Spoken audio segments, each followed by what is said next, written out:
God is always a mountain spring, and in the worst tribulations and the worst losses of our lives, He means to come in there with a soul satisfaction that is deeper probably in the midst of loss and suffering than any of us right now have ever known.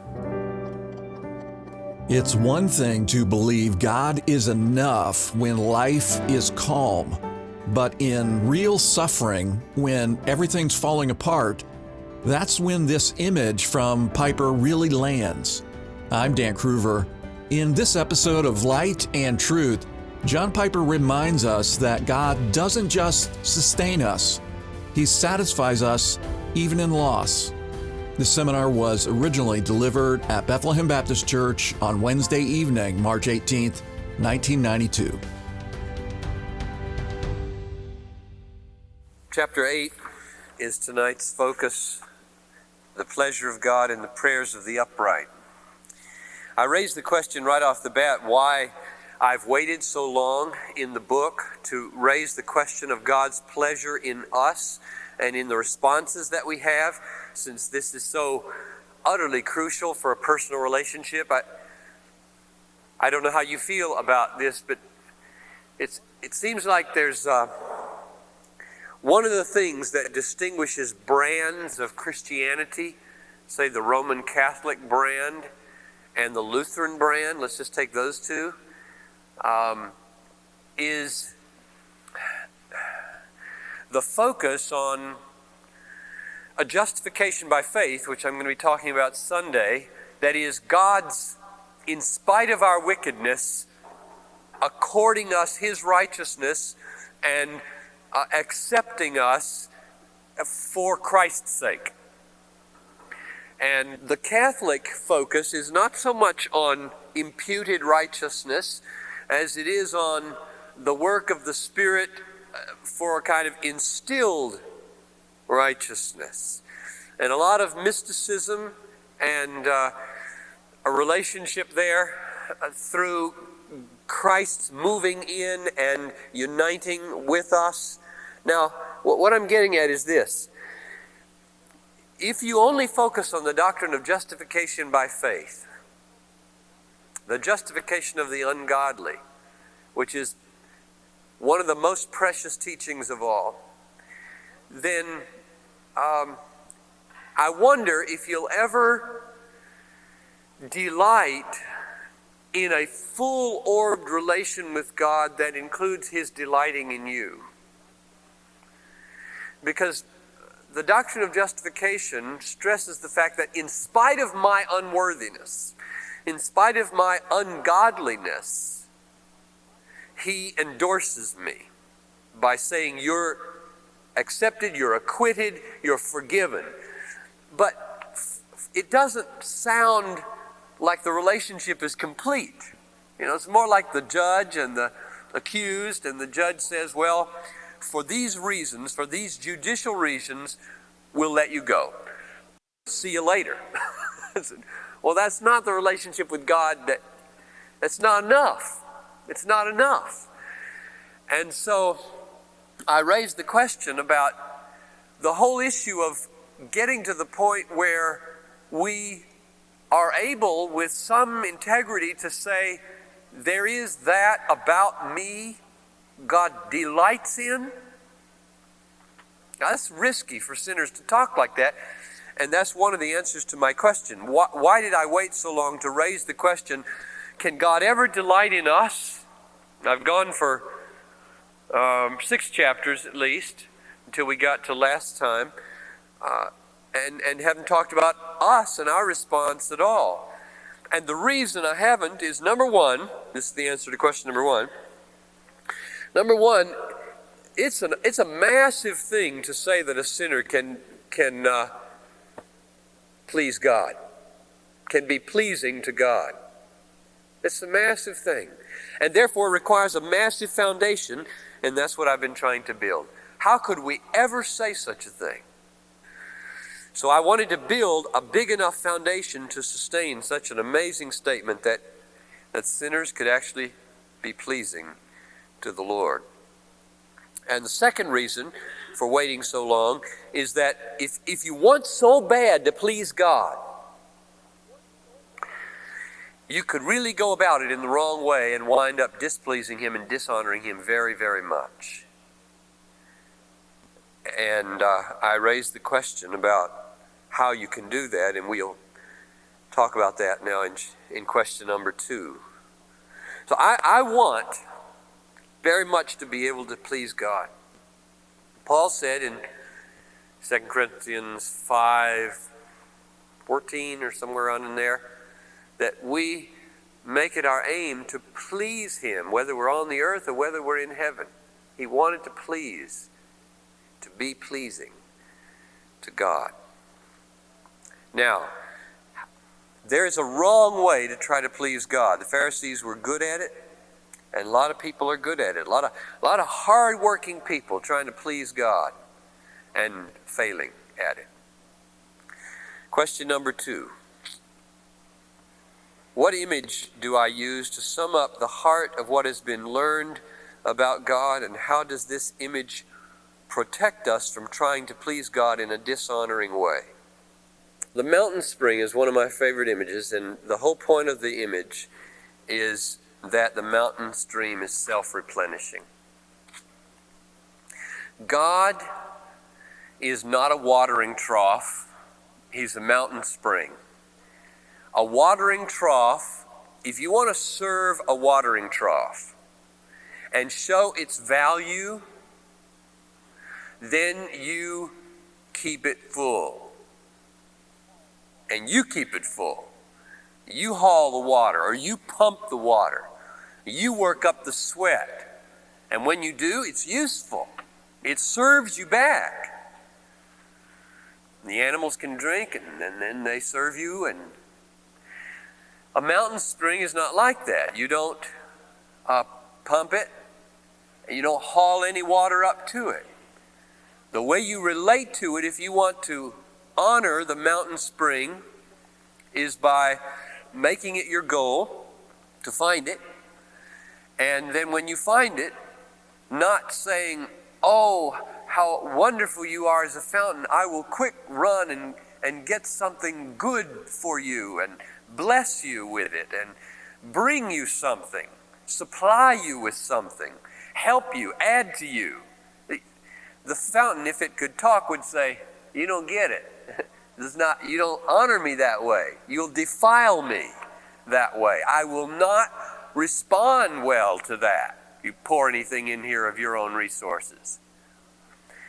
And you can say, "Well, what can I do for you?" The answer is, well, if you want to show how good I am, would you just get down on your knees and put your face in here and drink? And then when you have satisfied yourself with me as deeply as you can possibly be satisfied, lift your face up out of this water and say whatever comes to your mind. That's worship. That's called praise. And then after you've said on Sunday morning or whenever what comes to your mind after having been satisfied with this fountain, then with the strength that the fountain has given you, you can go tell other people to come up here too. Now, my whole vision of God is shaped around that picture. And I think the way many people try to please the Lord is by treating God as a watering trough and forgetting Acts 17:25. God is not served by human hands as though He needed anything, for He Himself gives to all men life and breath and everything. It's a revolutionary vision of God once you get a hold of this. To get up in the morning and to have the first thought be, how can I put myself in a position to benefit most from a God who wants to spend all His omnipotent energy serving me today? This is a tricky thing because I read people that I like, and in criticizing the health, wealth, and prosperity gospel, they say things like, and I want to criticize it too, they say things like, we've turned God into our servant instead of our being His. And I cringe when I read that, because my whole theology is designed to help people discover how God wants to serve them. And so I know what they're getting at. What they're getting at is God becomes a divine bellhop to bring more earthly comforts to the den. Would you please change the channel, Would you put another pillow under? Would you lift the temperature a little bit, or take it down? It's too hot in here. I'm a child of the king, and of course the king wants his children to have the very best of everything, and so ding-a-ling God. Now, I think that's what they're after, and I'm after that too. I don't want that. Against it. They're after it to destroy it. Me too. But if we destroy that corruption by turning around and saying the real antidote to the bellhop God is for us to become the bellhop, and God's got the heavy bags, and he's perspiring in the lobby, and now we've got to go pick up the bags and help him to his room, we've not solved the problem. The glory of God is most wonderfully manifested when his service of us frees us to strip down for war, not to ask for more benefits in the den. Prayer, I wind up this chapter talking about prayer as a walkie-talkie for war, not a intercom to the butler to get him to bring more desserts or pillows to the dining room or the den. It's a subtle thing we're working with here. And as you read good authors, you will find them saying things that could sound, if you just read them quickly, good night, he must totally disagree with John, because he says that we shouldn't make God our servant.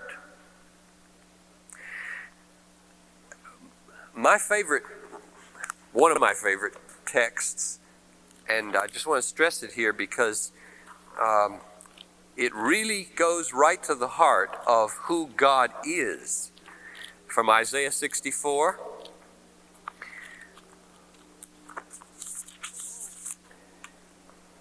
From of old no one has heard or perceived by the ear. No eye has seen a God besides thee. Now, that's a very important half of the verse. We tend to run over that half, Isaiah 64:4, because what that is saying is, what I'm about to tell you about this God makes him, in all the gods of the universe, absolutely unique.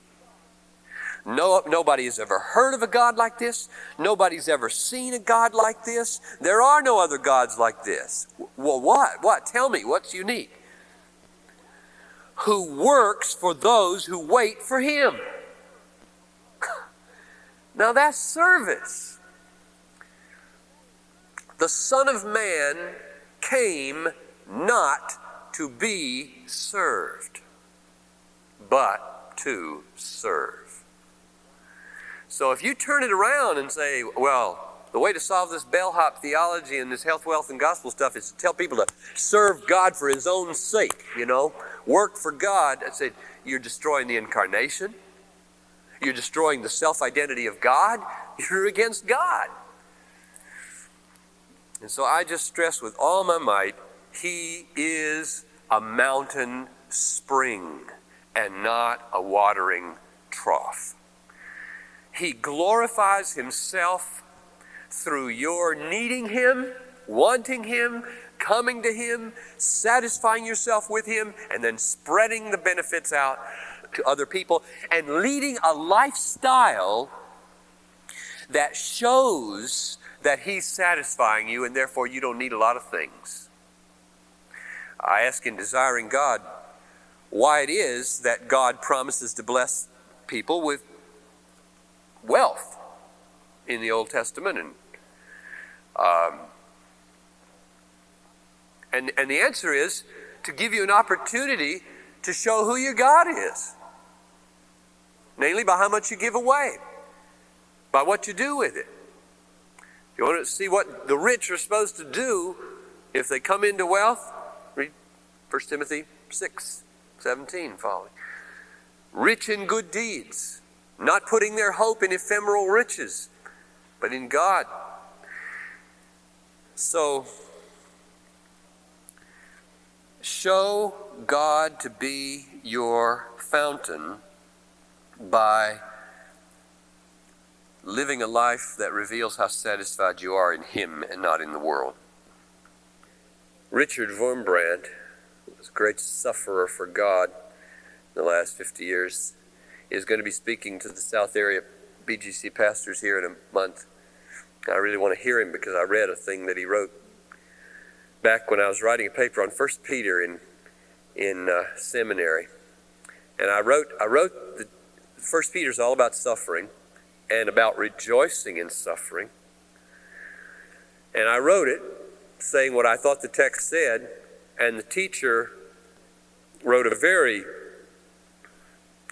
stinging jibe in the margin, easy for you to say kind of thing, which is true. Easy for me to say. I've never suffered much. So, to know how to respond to him, he thought I had misinterpreted the text. I went and got a book by this man who had spent I don't know how many years in some kind of solitary confinement, and read it and just collected quotes about what Christ had meant to him in misery. And they were, the language he used, and I have seen this remarkably throughout the things that I've read of those who've suffered most for Christ. The language he used was more hedonistic than I use for my happy moments about what God did for him. I was in Manila in 87 or 89 at Lausanne II, and for the first time people from the USSR could come, and there were people from China there, and they gave testimonies. And I couldn't have asked for a stronger endorsement of Christian hedonism. None of them used that term, but one of them told the story about having served, 16 years or something in China in some kind of camp situation where he was forced to clean the place where human waste gathered. It was just horrid and smelled awful. And he talked. In fact, he sang. He said, "Do you know how I survived those years?" He sang, and then he sang a verse from I walk in the garden alone while the dew is still on the roses, and the joy we share as we tarry there, none ever has ever known. He sang that.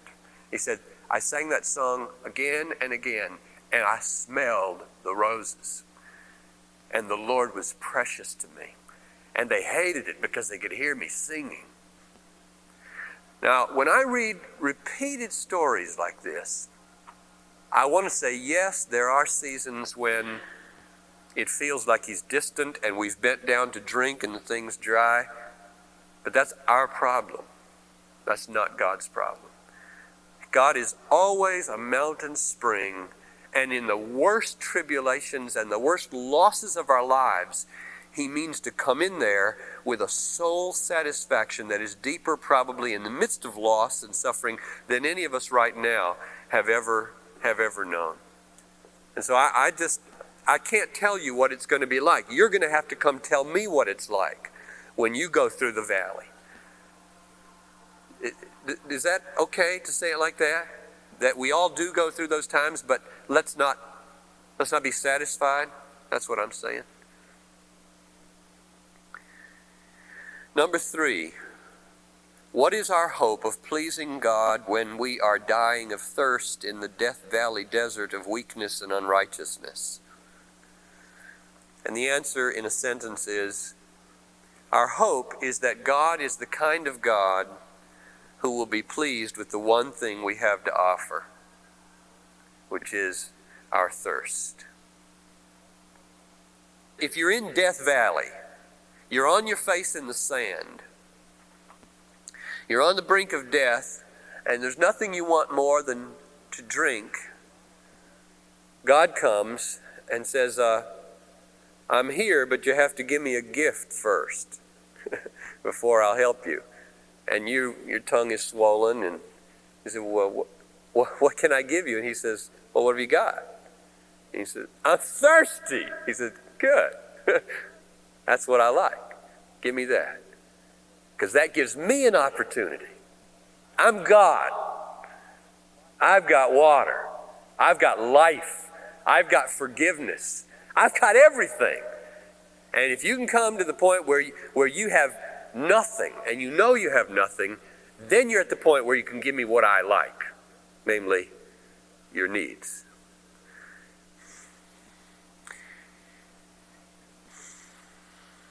How's the main point of chapter 7 related to the main point of 8 and 9 is just a transitional question. The main point of chapter 7 was to hope in God.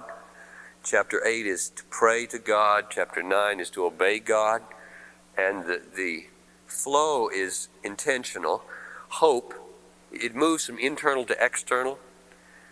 The innermost response of the heart that pleases God is to hope in Him. Have your thirst, drink from Him. If you ask, how does that express itself? It expresses itself in yearning, longing, drinking, which is called prayer. And then if you ask, yeah, but how does that become visible so that the world can see it and give glory to God? Answer, obedience. In a nutshell, then, 5, why does God delight in the prayers of His people? And the answer is that prayer in its essence shows our weakness and His strength, our need and His sufficiency. That's the reason. I think that's just why prayer is of the essence of life, the essence of ministry, the essence of church, is that it shows our need and God's all-sufficiency. Thank you for listening to this episode of Light and Truth, where we are committed to providing God-centered preaching to help you see Christ clearly and treasure Him truly. I'm your host, Dan Kruver. On our next episode, John Piper concludes our 2-part series, Delighting God in Prayer, with a seminar titled, The Prayer God Loves. I hope you'll join us. For more resources, visit desiringgod.org.